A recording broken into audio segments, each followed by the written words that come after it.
Tinulang manok. Yun, nasyukan siya, tinulang manok.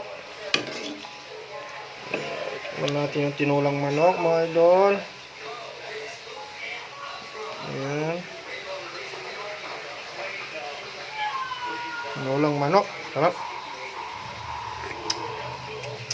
Malasa. Tinulang manok. Ayan, mga idol. Tinulang manok, mga idol. Ayan. Ini tayo ng 3 kilong manok. Tapos yung iba, imamarinate natin. Tapos yung iba, crispy po ay. O, diba? Saan ka pa? Tinulang manok, mga idol.